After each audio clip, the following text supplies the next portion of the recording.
ഇത്തവണ കോട്ടക്കൽ മന്ത്രിമണ്ഡലമാകും. UDF മന്ത്രിസഭ രൂപീകരിക്കുമ്പോൾ Kottakkal MLA Abid Hussain തങ്ങളും മന്ത്രിസഭയിലുണ്ടാകുമെന്ന് സൂചനയുണ്ട്.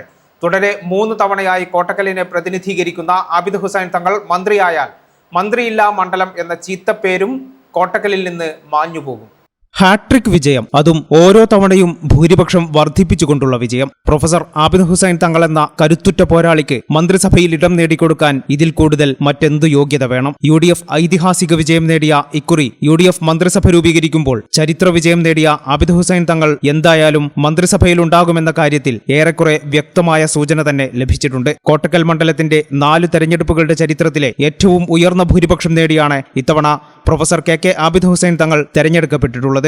62,638 വോട്ടുകളാണ് ഇക്കുറി തങ്ങളുടെ ഭൂരിപക്ഷം. കഴിഞ്ഞ തവണത്തേക്കാൾ 4 ഇരട്ടിയോളം വർധനവ്. 2011 രൂപീകരിക്കപ്പെട്ട കോട്ടക്കൽ മണ്ഡലത്തിന്റെ ചരിത്രത്തിൽ ഇന്നുവരെ ഒരു മന്ത്രി ഉണ്ടായിട്ടില്ല. മന്ത്രിയില്ലാ മണ്ഡലം എന്ന ശാപത്തിൽ നിന്നുകൂടി കോട്ടക്കലിന് ഇക്കുറി മോചനമുണ്ടാകും. UDF മന്ത്രിസഭയിൽ വിദ്യാഭ്യാസ മന്ത്രി സ്ഥാനം തന്നെയായിരിക്കും തങ്ങൾക്ക് ലഭിക്കുക എന്നാണ് സൂചന. അങ്ങനെയെങ്കിൽ ചരിത്ര ഭൂരിപക്ഷം നൽകിയ കോട്ടക്കൽ ജനതയ്ക്ക് UDFന്റെ ഇരട്ടി മധുരം നിറഞ്ഞ സമ്മാനമാകും ആ മന്ത്രിസ്ഥാനം. കോളേജ് പ്രൊഫസറായിരുന്നു എന്ന പശ്ചാത്തല ചരിത്രം കൂടി ആബിദ് തങ്ങളുടെ മന്ത്രിസ്ഥാനത്തിന് ബലം പകരും. മാത്രമല്ല, പ്രതിപക്ഷ MLA ആയിരുന്ന സമയത്ത് തന്നെ തന്റെ മണ്ഡലത്തിൽ നടപ്പിലാക്കിയ വിദ്യാഭ്യാസ പരിഷ്കാര പദ്ധതികളുടെ വമ്പൻ വിജയവും അദ്ദേഹത്തിന് മുതൽക്കൂട്ടാകും. 2011 കോട്ടക്കൽ മണ്ഡലം രൂപീകരിച്ചപ്പോൾ ആദ്യം കോട്ടക്കലിനെ പ്രതിനിധീകരിച്ചത് അബ്ദുസമദ് സമദാനിയായിരുന്നു. NCPയിലെ PK ഗുരുക്കളെ 35,902 വോട്ടുകൾക്കാണ് സമദാനി തോൽപ്പിച്ചത്. 2016 ആബിദ് തങ്ങൾ ആദ്യമായി കോട്ടക്കലിനെ പ്രതിനിധീകരിക്കാനെത്തി. തന്റെ ആദ്യ അംഗത്തിൽ ഭൂരിപക്ഷം 15,042, അതും ശക്തമായ ഇടതു തരംഗത്തിൽ.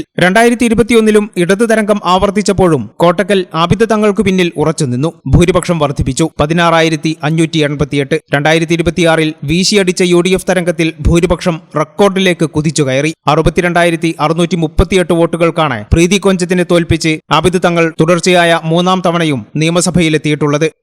ഈ ചാനൽ ന്യൂസ്, കോട്ടക്കൽ.